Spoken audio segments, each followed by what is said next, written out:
So, hello guys, what's up? I hope you are doing well. So last video में corals and उसके types को discuss करने के बाद आज हम डिस्कस करेंगे coral reefs and its types. Coral reefs क्या होते हैं और कितने टाइप्स के कोरल रीफ्स पाए जाते हैं उनको इस वीडियो के अंदर हम डिटेल में डिस्कस करेंगे।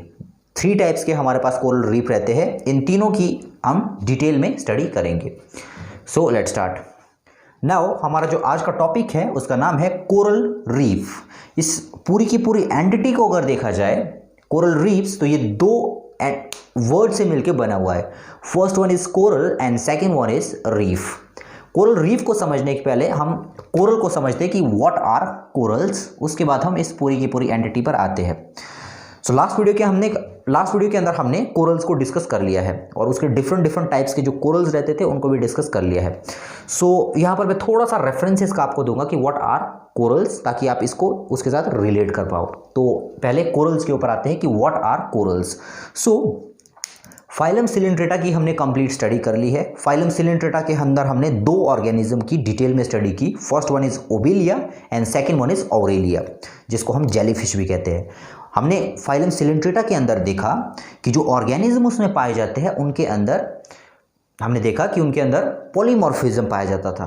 पॉलीमॉर्फिज्म मींस पॉलीमॉर्फिज्म एक ऐसी फॉर्म होती है जिसमें एक ही ऑर्गेनिज्म के अंदर डिफरेंट फंक्शंस को परफॉर्म करने के लिए डिफरेंट टाइप के इंडिविजुअल्स रहते हैं। जैसे फाइलम सिलिंड्रेटा में हमने देखा इस तरह से हमारे पास कोई इंडिविजुअल रहता है फाइलम सिलिंड्रेटा में।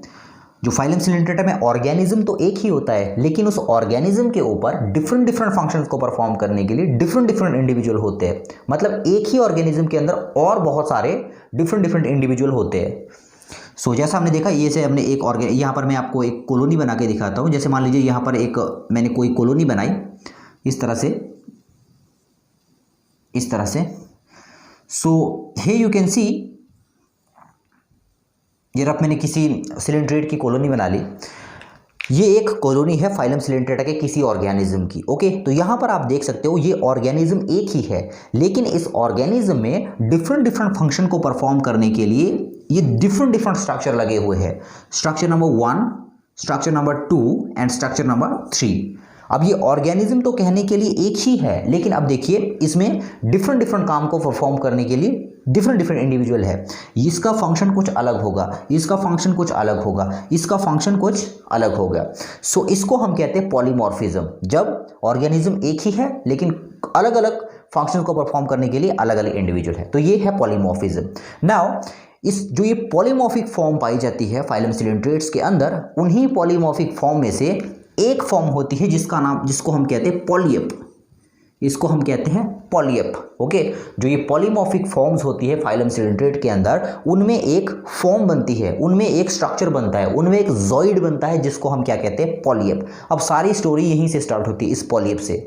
एक जो कॉलोनी हमारे पास होती है, कोई भी सिलिंड्रेट हमारे पास है, उसमें जो कॉलोनी होगी उसके अंदर ये जो हमारे पास जॉइड दिख रहे हैं, ये बहुत सारे होते हैं। ओके, जैसे यहाँ पर मैंने सिंपल आपको बताया, सिर्फ 2 जॉइड मैंने यहाँ पर शो किए। ओके, अब जो कॉलोनी होगी उसमें इस तरह के बहुत सारे जॉइड होंगे। ओके, इनमें जो है बहुत सारे, मतलब 100, 200, मतलब 1000 तक जो है पॉलीएप हो सकते हैं। ये ब्लास्टोस्टाइल है, मतलब ये अलग अलग जॉइड है। इनका काम हमें यहाँ पर नहीं लेना है, मैंने सिंपली आपको यहाँ पर बताना है। मैंने इसको पॉलीमॉर्फिक फॉर्म समझाने के लिए ये बताया था। हमने जो काम की चीज़ है हमारी, वो ये चीज़ है पॉलीएप। ओके, क्योंकि हमने देखना है कि कोरल्स क्या होते हैं। नाउ जो ये पॉलीमॉर्फिक फॉर्म पाई जाती है फाइलम सिलिंड्रेट के अंदर, वहां पर हमने देखा कि एक टाइप का इंडिविजुअल पाया जाता है ऐसे ऑर्गेनिज्म के अंदर, जिसको हम क्या कहते हैं, पॉलीएप। और मैंने आपको कहा कि एक कॉलोनी के अंदर ऐसे बहुत सारे पॉलीएप होते हैं। ओके, अब ये जो पॉलीएप होते हैं, अब मैंने आपको कहा इसकी तरह बहुत सारे पॉलीएप और भी होंगे। ये जो पॉलीएप है, इनकी एपिडर्मिस, इनकी जो लेयर होती है यहाँ बॉडी वॉल की, वो एक एक्सोस्केलेटन की लेयर बनाती है। ठीक है, वो एक एक्सोस्केलेटन बनाती है, मतलब यहाँ पर एक और लेयर बनाती है। किस चीज़ की लेयर बनाती है, कैल्शियम कार्बोनेट की लेयर बनाती है। ठीक है, किसकी बनाती है, कैल्शियम कार्बोनेट की। हालांकि अलग अलग जो ऑर्गेनिज्म हमारे पास होते हैं उनमें अलग अलग टाइप से ये कैल्शियम कार्बोनेट की लेयर बन सकती है। ठीक है, कुछ ऑर्गेनिज्म हमारे पास ऐसे हैं उनमें यहीं पर कैल्शियम कार्बोनेट की लेयर बनती है। कुछ ऑर्गेनिज्म हमारे पास ऐसे होते हैं जिनमें ये पॉलीएप होते हैं, वो थोड़े मॉडिफाइड फॉर्म में होते हैं। ठीक है। अभी आपने सिंपली इतना देखना है, जो हमारे पास फाइलम सिलिंड्रेट के ऑर्गेनिज्म आते हैं जिनके अंदर पॉलीमॉर्फिक फॉर्म पाई जाती है, उनमें एक स्ट्रक्चर बनता है पॉलियप। ऐसे बहुत सारे पॉलियप होते हैं और ये पॉलियप अपनी एक्सोस्केलेटन में क्या बनाते हैं, अपनी बाहरी लेयर में बनाते हैं कैल्शियम कार्बोनेट की एक बहुत मोटी लेयर। अब जो इसके बाहर देखिए, ये पॉलियप है, इसने क्या बनाया बाहर की तरफ को, कैल्शियम कार्बोनेट की लेयर बनाई है, ठीक है। अब जो दूसरा पॉलियप यहाँ पर होगा उसने भी कैल्शियम कार्बोनेट की लेयर बनाई है, तीसरा पॉलियप जो होगा उसने भी कैल्शियम कार्बोनेट की लेयर बनाई होगी, ठीक है। लास्ट में क्या होता है, ये बहुत सारे जो पॉलियप होते हैं आपस में फ्यूज हो जाते हैं, एक बहुत थिक जो है, एक बहुत ही मोटे स्टोन लाइक स्ट्रक्चर को फॉर्म कर लेते हैं, ठीक है।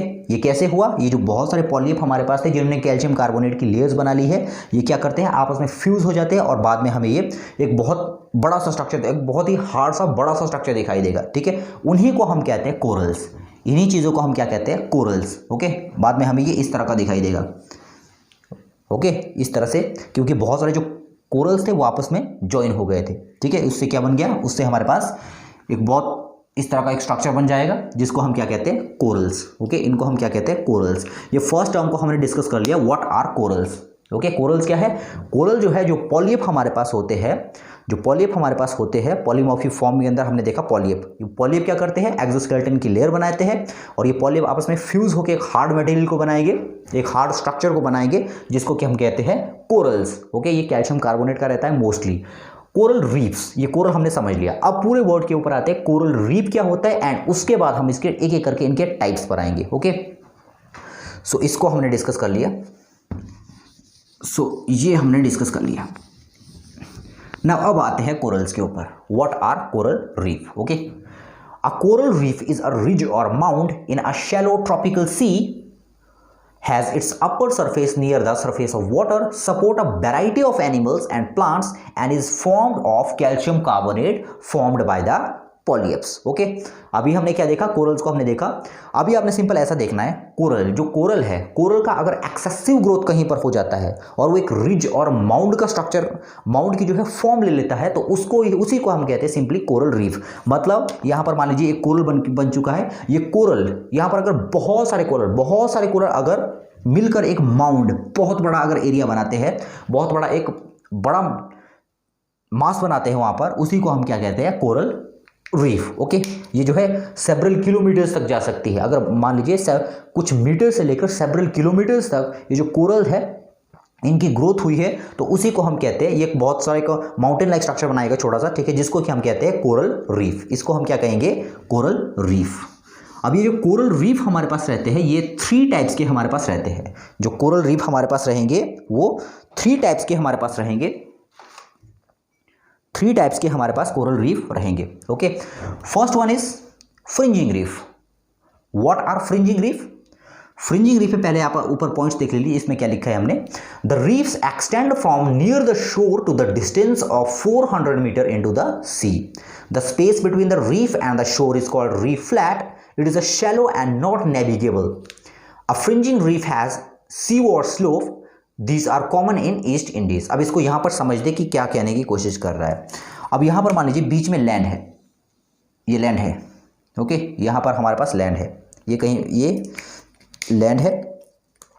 अब ये जो फ्रिंजिंग रीफ्स होती है, फ्रिंजिंग रीफ्स पहले तो आपको ये याद रखना है कि ये बिल्कुल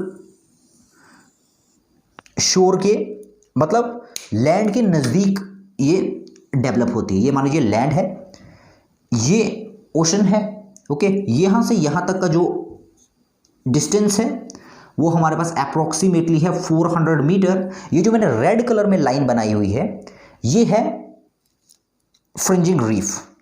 इसको हम क्या कहते हैं, फ्रिंजिंग रीफ। मतलब यहाँ पर कोरल्स ने एक्सेसिव ग्रोथ शो किया हुआ है इस एरिया में। जो यहाँ पर आपको सर्कल दिख रहा है इस तरह से, इस एरिया में कोरल्स ने एक्सेसिव ग्रोथ किया हुआ है, ठीक है। तभी हमें ये जो लैंड है, ये जो बीच में हमें दिख रहा है, ये क्या है, ये वाटर है, ओके। और ये हमारे पास हमें क्या दिख रहा है, ये हमें दिख रही है कोरल रीफ, ओके। इसको हम क्या कहते हैं, कोरल रीफ। अब इसमें देखिए क्या क्या चीजें हमें दिख रही है, पॉइंट्स देखिए क्या क्या है। The reefs extend from near the shore to the distance of 400 metre. मतलब ये जो हमारे पास लैंड है उससे जो ये रीफ का डिस्टेंस अप्रोक्सीमेटली 400 मीटर का रहेगा, ठीक है। और दूसरा इसके बारे में और 1-2 पॉइंट हम जान लेते हैं ये जो बीच में हमारे पास स्पेस बचता है, मींस यहाँ पर क्या है, लैंड है, यहाँ पर हमारे पास क्या है, यहाँ पर हमारे पास है कोरल रीफ। लैंड और कोरल रीफ के बीच में जो छोटा सा हमारे पास ओशन का स्पेस बचता है, इसको हम कहते हैं लेगून। ओके, इसको हम क्या कहते हैं, इसको हम कहते हैं लेगून, इसको हम क्या कहेंगे, लेगून। ओके, इसको हम क्या कहेंगे, लेगून। नाउ ये जो हमारे पास रीफ है, यहाँ पर जो रीफ है, जो इस रीफ की मैक्सिमम हाइट होती है उसको हम कहते हैं रीफ क्रस्ट। ओके, इसको हम क्या कहेंगे, रीफ क्रस्ट। मतलब ये जो रीफ है, यहाँ पर देखिए बहुत सारी हमें छोटी छोटी पहाड़ियाँ बन के दिखी, पहाड़ियाँ जो है दिख रही है, ये किस चीज़ से मिलके बनी है, कोरल्स की बनके मिली, कोरल से मिलके बनी हुई है, कैल्शियम कार्बोनेट। ओके, जहाँ पर मैक्सिमम हाइट इसकी होगी उसको हम क्या कहेंगे, कोरल, उसको हम क्या कहेंगे, रीफ क्रस्ट कहेंगे। ठीक है, उसको हम क्या कहेंगे, रीफ क्रस्ट कहेंगे। नाउ तो तीन चीज़ें हमने जो है फ्रिंजिंग रीफ्स के बारे में देखी। पहले क्या होगा, इसमें लैंड होगा। दूसरा 400 मीटर की रेंज में हमें, मतलब जो लैंड है एंड जो कोरल्स है उसके बीच में अप्रॉक्सीमेटली 400 मीटर का डिस्टेंस रहेगा। और एक चीज़ मैं यहाँ पर आपको बता दूँ, ये वाला जो एरिया है, मतलब ये जो लेगून है यहाँ पर हमारे पास फ्रिंजिंग रीफ के केस में, ये जो एरिया होता है ये नॉन नेविगेबल होता है। नॉन नेविगेबल मीन्स यहाँ पर आप कोई भी शिप या बोट जो है नहीं चला सकते हो, इसका आप कॉमर्शियल यूज़ में इसको नहीं ले सकते हो, क्योंकि यहाँ पर ये जो हमारे पास रीफ्स है, फ्रिंजिंग रीफ्स है, एक तो ये शोर के बहुत ही नज़दीक जो है ग्रो करते हैं। ओके, बहुत नज़दीक, अब 400 मीटर ज़्यादा नहीं है, अब यहाँ से काफ़ी अंदर तक इनकी ग्रोथ रहती है। ओके, काफ़ी अंदर तक इसकी ग्रोथ रहती है। तो किसी भी मिस हैपनिंग से बचने के लिए यहाँ पर जो है अलाउड नहीं होता किसी भी तरह की वोट या शिप को ले जाना। ओके, मतलब ये नॉन नेविगेबल एरिया है। सो ये थी हमारे पास फ्रिंजिंग रीफ। फर्स्ट क्या क्या देखा हमने इसमें, फर्स्ट हमने ये देखा शोर के नज़दीक ही ग्रो होती है फ्रिंजिंग रीफ। दूसरा हमने देखा अप्रॉक्सीमेटली 400 मीटर का डिस्टेंस, 400 मीटर के रेंज में जो है ये डेवलप होती है। बीच वाले एरिया को हम क्या कहते हैं, लेगून कहते हैं। और हमने ये देखा कि ये जो एरिया है, लेगून वाला एरिया है, ये नॉन नेविगेबल है in case of fringing reef. Okay, दूसरी बात, और ये जो स्लोप रहता है इसका, ये जो स्लोप रहता है इसका, ये जो रीफ है, जैसे ये रीफ है, ये जो रीफ है, मतलब आप ऐसे समझ लो, अगर इस एंगल से हम इसको देखें, जैसे देखिए ये लैंड है मान लो, ठीक है, ये हमारे पास क्या है, ये मान लीजिए वो रीफ है, यहाँ पर मान लीजिए इस तरह से ये सर्कल में फैली हुई है, ठीक है, ये रीफ है। तो इसका जो स्लोप होगा वो इस तरह से होगा, इस तरह से होगा, ये सी है। ओके, ये सी है। तो मतलब जो फ्रिंजिंग रीफ होगा उसका स्लोप किस तरफ को होगा, उसका स्लोप जो है लैंड की तरफ को होगा, इस तरफ को। ओके, तभी जो है इसको कहते हैं नॉन नेविगेबल, क्योंकि यहाँ पर कंटिन्यू, अब जरूरी नहीं कि इसी तरह से स्लोप हो, कहीं पर ये इस तरह से भी हो सकता है, इस तरह से भी हो सकता है। तो यहाँ पर मिस हैपनिंग की जो है संभावनाएं रहती है, प्रोबेबिलिटी रहती है, इसलिए इसको नॉन नेविगेबल कंसीडर किया जाता है कि यहाँ पर हम किसी भी तरह की बोट या शिप को नहीं ले जा सकते। ठीक है, तो ये थी हमारे पास फ्रिंजिंग रीफ। सेकंड टाइप की जो रीफ हमारे पास आती है उसको हम कहते हैं बैरियर रीफ। ओके, जैसा कि आप वहाँ पर देख सकते हो, सेकंड टाइप ऑफ रीफ कौन सी है, ये है barrier reef. Okay, barrier reef में क्या होगा, बैरियर रीफ भी सेम होती है इसी की तरह, डिस्टेंस इसमें फर्क सिर्फ इतना होता है, बैरियर रीफ में जो ये रीफ बनते हैं वो थोड़े ज़्यादा दूर बनते हैं, मतलब अप्रॉक्सीमेटली 800 मीटर की दूरी पर ये बनेंगे। मतलब यहाँ पर क्या है, लैंड है, लैंड से 800 मीटर के डिस्टेंस पर, अप्रॉक्सीमेटली 800 मीटर से लेके सेवरल किलोमीटर तक ये जा सकते हैं, वहाँ तक जो है ये फैले रहेंगे। ठीक है, फ्रिंजिंग रीफ। दूसरी बात आपको, sorry, barrier reef, barrier reef के बारे में आपको एक और बात जाननी है। अब ज़रूरी नहीं कि बैरियर रीफ जो है इसी तरह से जाए, बैरियर रीफ जो है मोस्टली जाते हैं पैरेलल, जो शोर होता है, जो समुद्र का किनारा होता है, समुद्र के किनारे से बिल्कुल पैरेलल ये जाती है बैरियर रीफ। ठीक है, मान लीजिए ये ओशन है, ये मान लीजिए कोई ओशन है, यहाँ पर कोई ओशन है, ये ओशन है, तो जो बैरियर रीफ होती है वो ऐसे जाती है, बिल्कुल वो बिल्कुल आपकी ऐसे जाएगी, ये ओशन के बिल्कुल पैरेलल जा रही है। जो रीफ्स ओशन के पैरेलल जाती है, ऐसी रीफ्स को हम कहते हैं बैरियर रीफ्स। ओके, अब ये मैंने यहाँ पर इसको इस तरह से भी शो किया, क्योंकि यहाँ पर ये वाला जो एरिया है वो इसके पैरेलल जा रहा है, ये वाला जो एरिया है इसका वो इसके पैरेलल जा रहा है। ठीक है, ये वाला जो एरिया है इसका वो इसके पैरेलल जा रहा है। मतलब ये अगर हमारे पास रीफ डेवलप होती है शोर के बिल्कुल पैरेलल, उसको हम कहते हैं बैरियर रीफ। ओके, और इन दोनों के बीच में, मतलब ये जो समुद्र, ये जो ओशन है हमारे पास एंड जो ये रीफ है, इसके बीच में डिस्टेंस अप्रॉक्सीमेटली रहेगा 800 मीटर का। ओके, यहाँ पर भी हमने ये देखना है, ये रीफ है, ये हमारे पास लैंड है। रीफ और लैंड के बीच का जो ओशन वाला एरिया है इसको हम कहते हैं लैगून। ओके, इसको हम क्या कहते हैं? लैगून। जैसा कि हमने फ्रिंजिंग रीफ में भी देखा था, इसको हम क्या कहेंगे? लैगून कहते हैं। इसमें एक इंटरेस्टिंग बात यह है कि ये नेविगेबल होता है, मींस यहां पर आप नेविगेट कर सकते हो। क्यों कर सकते हैं? क्योंकि यहां पर डिस्टेंस फ्रिंजिंग रीफ के कंपैरिजन में ज़्यादा है, वाटर का फैलाव यहां पर ज़्यादा है। दूसरा, यहां पर अगर देखा जाए स्लोप की अगर बात की जाए तो यहां पर भी स्लोप वैसा ही रहेगा। मींस यहां पर मान लीजिए फॉर एग्जांपल ये मान लीजिए लैंड है, ये लैंड है, ये यहां पर रीफ है, ये रीफ है, बीच में ये वाटर है। ओके, ये मान लीजिए बैरियर रीफ है। सो बैरियर रीफ में भी स्लोप इसी तरह से रहेगा, स्लोप इसी तरह से इसमें भी रहेगा हमारे पास बैरियर रीफ में भी। ओके, तो स्लोप में कोई चेंज नहीं है। सो ये थी हमारे पास बैरियर रीफ। ऑस्ट्रेलिया की जो ग्रेट बैरियर रीफ है वो बैरियर रीफ का एग्जाम्पल है, जो ऑस्ट्रेलिया से में आपने देखी बहुत ही फेमस रीफ है ऑस्ट्रेलिया की, ठीक है, द ग्रेट बैरियर रीफ। तो वो किसका एग्जाम्पल है? वो बैरियर रीफ का एग्जाम्पल है। ओके, तो 2 टाइप्स की रीफ्स हमने देख ली। अब 3rd टाइप की जो रीफ हमारे पास आती है उसको हम कहते हैं एटूल। ओके, उसको हम क्या कहेंगे? एटूल। अब ये कैसी रीफ है? ये बहुत ही इंटरेस्टिंग टाइप की रीफ है। इसमें यहां पर आप इसको देख सकते हो। चलो मैं यहां पर इसको दोबारा ही बना लूँ। फॉर एग्जाम्पल इसको मैं डायग्राम से आपको बताता हूं। पहले ये मान लीजिए यहां पर लैंड था। ओके, अभी हम मान के चलते कि हम कोई भी रैंडम कोई रीफ बना रहे हैं। ये हमने कोई लैंड ले ली बीच में, ये मैंने रीफ ले ली, ठीक है। मान लीजिए यहाँ पर रीफ बनी हुई है, ये रीफ है, ये कैल्शियम कार्बोनेट की बनी हुई रीफ है। ये क्या है? ये ओशन है। और ये भी क्या है? ये ओशन है।